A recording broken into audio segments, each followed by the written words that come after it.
Здравствуйте, друзья! В эфире Геоэнергетика Инфо. С вами Радайкин Максим. И я, Борис Марцинкевич, всем добрый день. Борис Леонидович, все новости последних дней связаны с Ирано-израильским конфликтом. И все-таки, откатываясь к предыстории, Израилю не понравилась ядерная программа Ирана. И очень много разговоров про нее говорят, что Иран якобы имеет ядерное оружие, либо может в течение месяца его создать, носитель он имеет, атомную электростанцию имеет, обогащать умеет. Борис Леонидович, а в чем, собственно, вопросы? Что это за такая программа, о которой никто ничего не знает? Ну, на самом деле все знают все. Если помните, на канале Борис Марцинкевич Аналитика начата серия передач по этому поводу без спешки. Я не думал, что настолько все сорвется с места в галоп. Претензии, которые возникли со стороны Израиля, возникли не сейчас. По-моему, на одном из американских каналов прошла целая подборка, как Нетаньяху каждые 4-5 лет сообщает о том, что вот-вот у Ирана будет собственная ядерная бомба, и остановок, в общем, не предвидится. Ничего особенно нового. Ядерная программа началась более чем достаточно. Лет уже прошло в 1967 году. В Тегеранском ядерном исследовательском центре начал работу реактор Трига. Поставка, конструкция американская, это исследовательский реактор, бассейновый. Чтобы было понятно, что такое бассейновый, он действительно, активная зона находится на дне огромного бассейна. Самой обычной водой, которая гасит излучение, позволяет проводить любые эксперименты и в буквальном смысле наблюдать за тем, что происходит в активной зоне. Никаких там теплообменников, еще чего-то. Лишняя энергия выделяется непосредственно в этот бассейн, и в нем, собственно, и остается. Очень удобно. Провел эксперименты, закончил. Отличался этот реактор от нынешних тем, что в качестве топлива использовался уран с обогащением по делящемуся изотопу уран-235 в 93%. То есть просто оружейный уран, но масса меньше критической. Так что школа сложилась достаточно давно, и работы давно шли. И после 1979 года, разумеется, все контакты были прерваны. Но, тем не менее, характерная особенность урана с таким обогащением в качестве топлива использовать можно очень долго. Несмотря на то, что вес небольшой, количество выделяющихся нейтронов, образующихся вторичных нейтронов, там очень большое, поэтому может работать достаточно долгое время. Сейчас заменили, работает он на обогащение 20%, хотя, возможно, уже и 60%. Пристальное внимание со стороны Израиля, это, наверное, ну, такое, где им уже есть хотя бы что сказать, это все-таки этот век. В 2002 году группа иранских оппозиционеров, пребывавших на тот момент вне территории Исламской Республики, рассекретила наличие объектов в Натанзе и в Араке, и опубликовала документы о том, что в Иране прорабатывается некий проект АМАТ, готовность. Якобы действительно идет подготовка к разработке ядерных боезарядов. Далее, 2018 год, вот когда все это достаточно активно начало раскручиваться, и, судя по всему, послужило поводом для Дональда Трампа выйти из соглашения о всеобщем плане действий, то есть из соглашения по ядерной сделке с Ираном, был украден архив иранской ядерной программы, 55 тысяч документов. Ну, соответственно, кто-то в эти документы поверил, кто-то нет. Документы относятся в основном к 1999-2003 годам, то есть все это было давно и неправда. Тем не менее, инспекция МАГАТЭ показала наличие следов обогащенного до 60% урана там, где его быть не должно. И с этого момента все как бы и закрутилось. Дональд Трамп заявил, что, несмотря на подписанное соглашение, Иран продолжает шагать к ядерной бомбе. Я с вами не играюсь, забрал свои игрушки и на этом прервал соглашение по ядерной программе. Как-то так. Мне кажется, что та тактика, стратегия, которую использует Иран, очень похожа на поведение Японии. все понимают, что наличие технологий для изготовления ядерных боезарядов можно считать доказанным. Иран, тем не менее, на создание ядерного оружия не идет, из договора о нераспространении ядерного оружия тоже не выходит. На день сегодняшний его обвинить в чем бы то ни было очень сложно. Крайне натянуто все это выглядит. Почему не выходит из договора? Для того, чтобы не вызвать, ну, прямо скажем, недовольство в мире и, прежде всего, со стороны двух государств, которые подписывали соглашение о всеобщем плане действий, я имею в виду Россию и Иран, Россию и Китай. Соглашение о всеобъемлющем плане действий подписывали 6 государств: Исламская Республика Иран, Российская Федерация, Китайская Народная Республика, Соединенные Штаты Америки, Франция и Германия. И, ну вот, взять и все нарушить. Но, тем не менее, если вы окончательно пойдете на обострение, действительно смогу создать ядерное оружие, ждите. Или лучше ведите себя хорошо. Ну, Израиль решил, что вести себя хорошо – это плохо. Давайте попробуем пробежаться по тем объектам, которые... Вообще, давайте просто по технологической цепочке, наверное, это разумно. В Тегеране ядерный исследовательский центр продолжает работать, никуда он не делся. На день сегодняшний основное его назначение – это производство медицинских изотопов. Напомню, что по объему и ассортименту производства радиофармпрепаратов Иран устойчиво занимает третье-четвертое место на планете, значительно опережая Соединенные Штаты.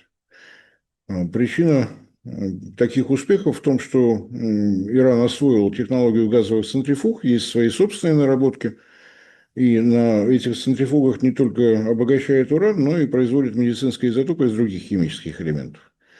Собственно говоря, газовые центрифуги все равно, что разделять, какие изотопы, какого элемента, пользуются этим достаточно хорошо. Это одна из причин, по которой предложение Дональда Трампа вообще отказаться от обогащения принимается в штыки. Заокеанский мистер лезет Ирану в карман. Такие претензии со стороны государства, которое так и не освоило технологию газовых центрифуг, выглядят более чем странно. Конкуренция какими-то очень странными методами, так скажем. Ну, давайте двигаться по производственной цепочке. Руда добывается на заявленном месторождении Сагант в провинции Язд. И вроде бы как то ли добывается, то ли не добывается. Во всяком случае, если полистать иранские СМИ переводные на русский язык, сообщения о месторождении Нараган в провинции Хорасан найти можно. В иностранной прессе, в англоязычной, о нем ничего не говорится. Руду добыли, будем считать, что на одном месторождении официальном Сагант, и перевезли на Ардаканский комбинат, который неподалеку от месторождения, тоже в провинции Yazd. Обогащение именно руды, то есть производство желтого кека, родного до слез, природная руда, очищенная от пустой породы, так скажем. После этого желтый кек доставляется в Исфахан. Это завод, это крупное предприятие, где происходит доочистка и конверсия. Конверсия урана, то есть чисто химическая операция превращения закиси окиси урана, урана в соединении с кислородом в гексафторид урана. В одной молекуле один атом урана и 6 атомов фтора. При нагреве до 57 градусов этот серый порошок становится газом и может быть использован в газовых центрифугах для обогащения по содержанию урана-235. Опасность, собственно говоря, из Хафана, ну, совершенно понятно. Да, есть уран бета-радиоактивен, альфа-радиоактивен, то есть защита в виде простого листа бумаги, но фтор. Фтору, на самом деле, все равно в соединении с чем он выступает, если он превращается в газ, то химическая опасность, ну, более чем понятна. После из Хафана вот уже гексафторид доставляется на основной обогатительный комбинат в Натанзе. Там его обогащают сейчас до энергетического уровня, до 5%. На дальнейшее обогащение доставляют на объект Фордо. Раньше там обогащали до 20%, сейчас до 60%. В соответствии с соглашением о всеобщем плане действий, Иран должен был снижать обогащение, отказываться от излишков тяжелой воды, тяжеловодный реактор немножечко модернизировать так, чтобы на нем нельзя было нарабатывать оружейный плутоний. Иран на все это согласился в том случае, если с него будут сняты санкции. И в том же соглашении аккуратно расписано, что будет делать Иран, если санкции сниматься не будут. Не снимаются санкции, он отказывается от одного ограничения за другим, восстанавливая до того, свою ядерную программу до того уровня, который была по состоянию на 2015 год. Как-то вот так. Уже обогащенный гексафторид, то есть содержание урана-235 либо 5%, либо 20%, в зависимости от того, куда он пойдет, его снова возвращают в Исфахан, где проходит реконверсия. Этот гексафторид снова становится оксидом и превращается в таблетки. Здесь же, в Исфахане, производство газовых центрифуг, здесь же формирование тепловыделяющих элементов и тепловыделяющих сборок. Сборки идут на два реактора, не только исследовательские Трига, которые в Тегеранском исследовательском ядерном центре, но и на объект в Араке.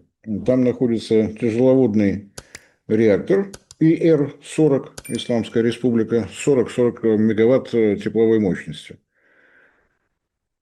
Здесь происходит наработка медицинских изотопов все та же, но есть опасения со стороны США и Израиля, что здесь же, если отказаться от всех ограничений, которые были, Иран начнет производить оружейный плутоний. Вот как-то так. То есть, еще раз, месторождение в провинции Yazd, затем доставка на производство желтого кека, там же в провинции Yazd, после этого Исфахан, где получают гексафторид, после этого обогащение по урану-235 в Натанзе или в Фордо, возврат в Исфахан, где производится само ядерное топливо, где производятся твелы, где производятся газовые центрифуги. И использование ядерного топлива либо в Тегеране на исследовательском реакторе, либо в Араке на тяжеловодном реакторе. Что касается топлива для атомной электростанции Бушер, то в соответствии с контрактом поставки идут от Росатома, и этим, собственно говоря, Иран сам не занимается. Вот это то, что заявлено там, где присутствовали и присутствуют пока еще господа из МАГАТЭ, если сегодняшнее заседание не закончится тем, что Иран прекратит сотрудничество с этой организацией, поскольку она не выполняет никаких обязательств перед ним. Любая страна на планете имеет право развивать атомную энергетику, любая страна на этой планете имеет право развивать атомные технологии. В любой стране присутствуют инспекторы МАГАТЭ для того, чтобы убедиться в безопасности всего, что происходит в атомной энергетике, в отрасли, так скажем, с хранением, переработкой, работой самих реакторов и так далее. Но пытаться вводить ограничения, пытаться вводить дополнительные инспекции с учетом того, что три государства, подписавшие соглашение о всеобщем плане действий, не выполняют свои обязательства, на самом деле МАГАТЭ не имеет права. По-моему, сегодня, 16 июня 2025 года, об этом на внеплановом совещании МАГАТЭ было заявлено. Есть еще несколько объектов, про которые известно намного меньше. Комплекс Хандап или Хондап, не знаю, как правильно читать, был обнаружен специалистами из исследовательских компаний Моссад и ЦРУ в 2022 году. То есть он появился уже после того, как соглашение по ядерной программе было нарушено со всех сторон.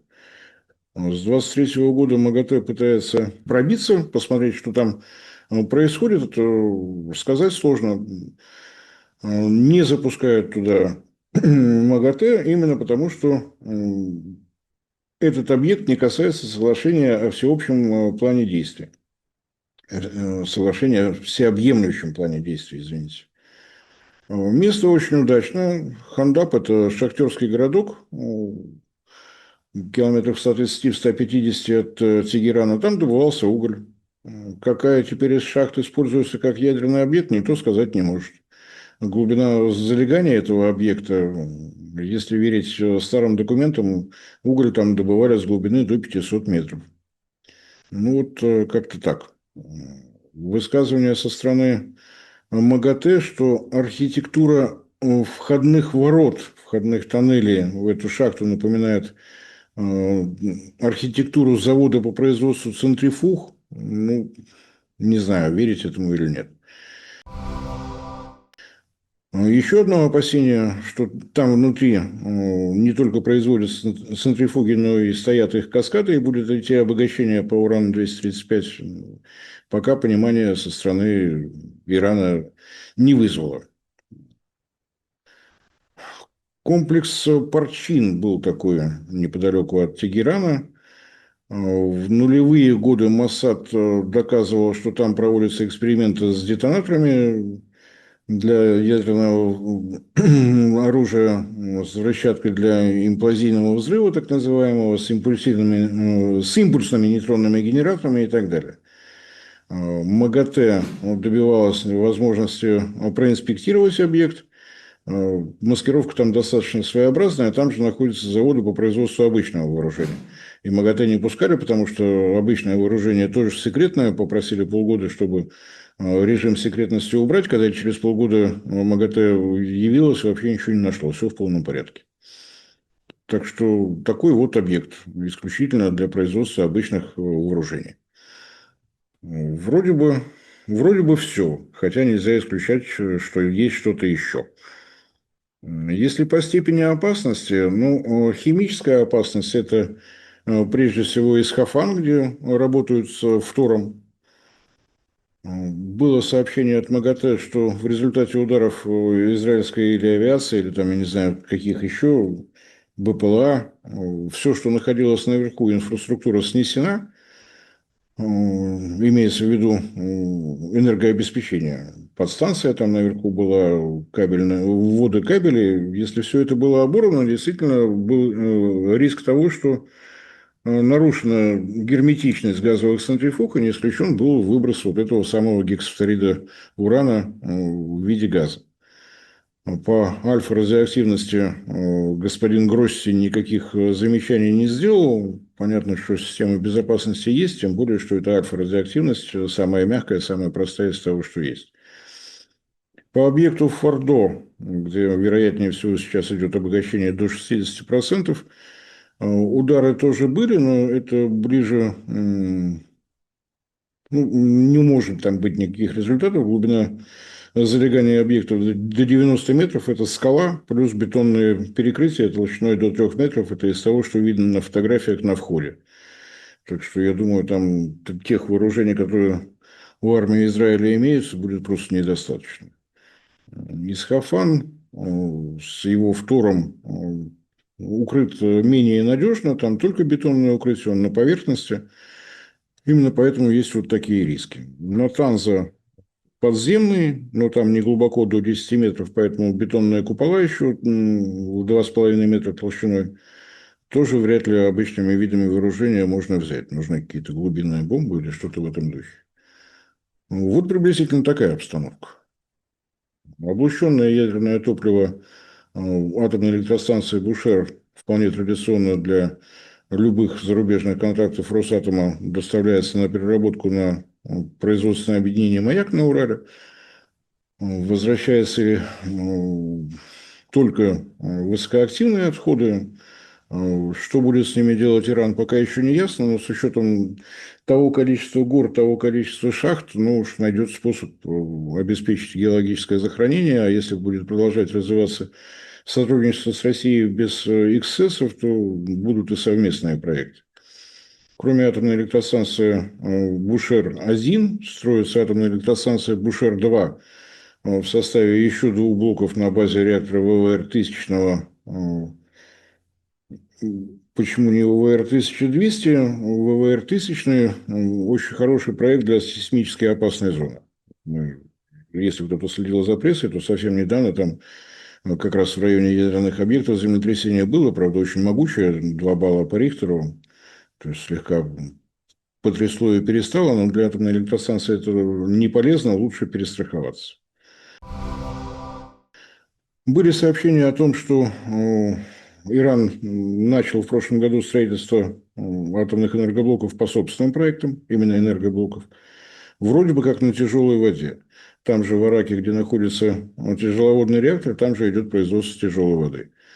Если Иран еще не отказался от тех ограничений, которые были в сделке до 15 тонн в год, если эти ограничения сняты, то до 25 тонн – это весьма такой крупный объем. Штаты несколько раз уже успевали обвинить, что слишком велики запасы, до 130 тонн доходило. Иран всегда шел навстречу пожеланиям США, продавая излишки тяжелой воды России, чтобы вернуться в те объемы, которые просили США.